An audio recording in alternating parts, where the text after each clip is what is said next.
Football history is usually told through the names that shine the brightest, the scorers of iconic goals, the captains lifting trophies, the legends whose faces decorate posters and highlight reels. But hidden beneath every World Cup triumph is a shadow army of players whose influence was just as vital, sometimes even more so, yet whose names rarely echo through time. And if we truly rewind the World Cup story from its birth in 1930 to the modern era, what emerges is not just a timeline of goals and glory, but a mosaic of silent warriors, tireless workers, forgotten tacticians, and selfless heroes who shaped the destiny of tournaments without ever demanding the spotlight. Beginning in 1930 with José Leandro Andrade of Uruguay, a player whose elegance and intelligence revolutionized the role of the midfielder long before football had words for box-to-box, a man whose rhythm controlled matches so completely that opponents described him as dancing through the pitch. Yet history often remembers only Uruguay's trophies, not the maestro who orchestrated them. And then in 1954, when Hungary's magical Magyars are remembered for Puskás and Kocsis, few speak of Josip Božič, the deep-lying brain who connected defense to attack with unmatched vision, making Hungary's revolutionary style possible. Or Nándor Hídakúti, whose false nine role confused defenders so badly it changed football tactics forever, yet his name remains unfamiliar to many modern fans. And as the decades moved on, the pattern repeated itself, with Garrincha dazzling crowds in 1958 and 1962, while Didi quietly controlled the tempo, his outside-of-the-foot passes carving open defenses with surgical precision, earning him the nickname the Brain, while others took the glory. And in 1966, when England lifted their only World Cup, the headlines praised Bobby Charlton and Geoff Hurst, but few remember Nobby Stiles, the relentless defensive midfielder who neutralized Eusebio in the semifinals and gave England the balance they needed, sacrificing elegance for effectiveness, becoming the invisible wall that made victory possible. And then in 1970, the tournament often called the greatest of all time, Pelé's brilliance dominates memory, yet the engine of that Brazil team was Clodoaldo, whose interception and dribble past 4 Italian players in the final began one of the most iconic goals in football history, a moment that shows how defense can create beauty, even if the applause goes elsewhere. And as football evolved into a more tactical chess match in the 1970s, players like Franz Beckenbauer redefined roles, but behind him worked men like Berti Vogts, whose relentless marking silenced Johan Cruyff in the 1974 final, effectively winning West Germany the World Cup while remaining largely uncelebrated. A reminder that sometimes greatness lies in stopping greatness, not creating it. And in 1978, when Argentina claimed glory on home soil, the world remembers Kempes's goals, but few remember Oswaldo Ardiles' intelligence or Ubaldo Filo's reflexes, players whose composure under pressure held a nation together during political turmoil. And then came 1982, the Tournament of Beauty, where Italy triumphed through discipline and resilience rather than flair. And while Paolo Rossi's goals are legendary, the heartbeat of that side was Marco Tardelli and Gaetano Sieta, players whose positioning, awareness, and leadership provided the platform for every attack, with Sieta in particular embodying elegance without aggression, a defender who rarely fouled yet always won, a forgotten masterclass in defensive art. And in 1986, the World Cup of Maradona, perhaps the most mythologized tournament of all time, it's easy to forget that Argentina's victory was also built on the tireless running of Jorge Burruchaga, the bravery of Oscar Ruggeri,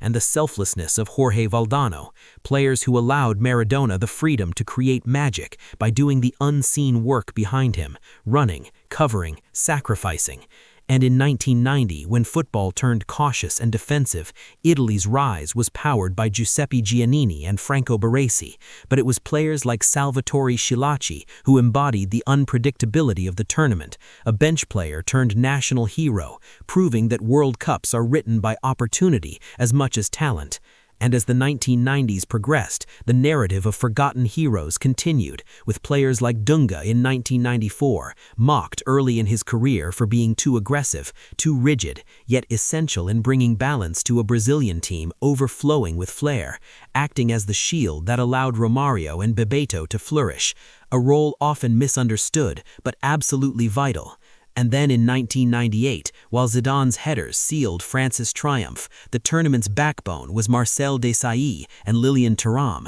the latter scoring the only 2 goals of his international career in a semi-final, a moment of destiny that faded too quickly from public memory, despite its significance. And in 2002, when Ronaldo completed his redemption arc, few talk about Gilberto Silva, nicknamed the Invisible Wall, whose positional discipline allowed Brazil to dominate midfield without chaos, a player whose greatness was measured not in highlights, but in stability. And as football entered the modern era, the undervaluation of defensive intelligence only increased, with players like Claude Makelele redefining roles without receiving the fame they deserved, even though his influence shaped how entire teams functioned. And then came 2006, where Italy's triumph was a masterclass in collective effort, with Fabio Cannavaro delivering one of the greatest defensive tournaments ever seen, reading the game with such perfection that he barely needed to tackle. Yet even he is often overshadowed by the drama of the final.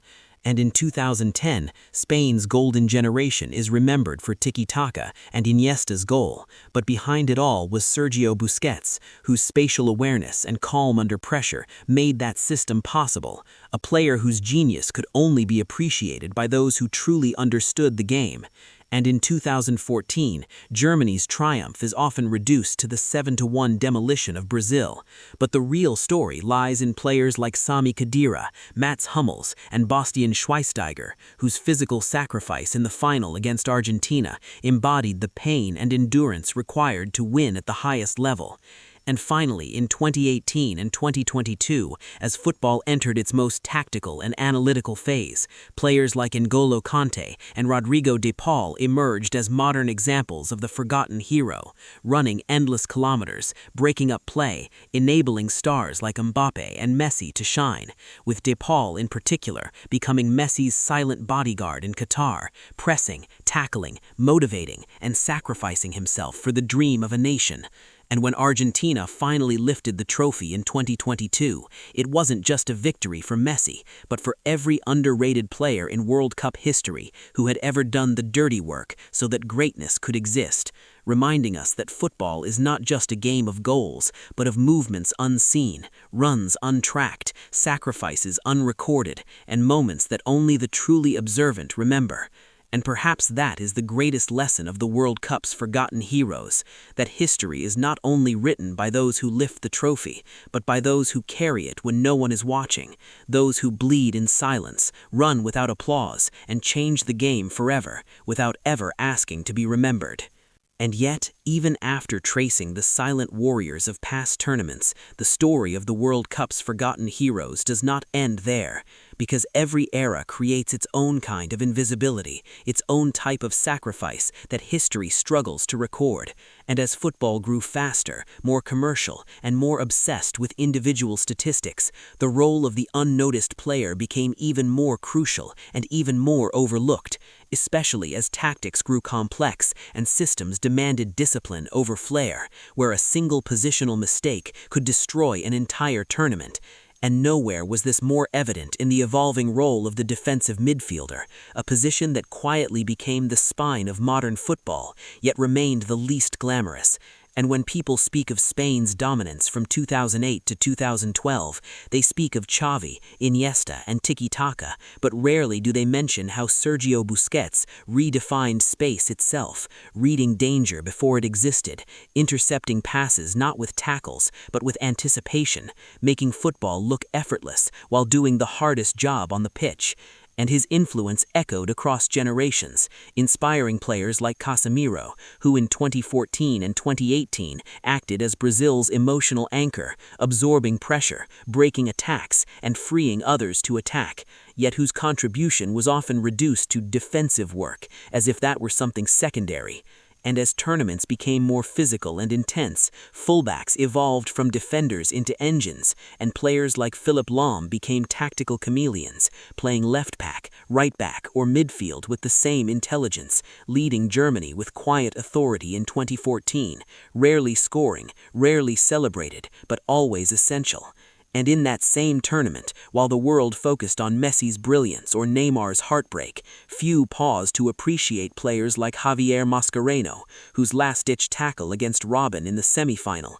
was as decisive as any goal, a moment of raw desperation and courage that saved Argentina's dream, a moment that symbolized everything about forgotten heroes: no celebration, no replay montage, just necessity. And then came the age of high pressing and tactical systems, where entire matches were decided not by goals, but by structure, by players who knew when to press, when to drop, when to sacrifice themselves for the team. And in this era, names like Thomas Müller became misunderstood, labeled as awkward or unorthodox, yet his spatial intelligence, movement, and pressing shaped Germany's attacking philosophy for a decade, proving that brilliance doesn't always look beautiful. And as football entered its most analyzed phase, with data, heat maps, and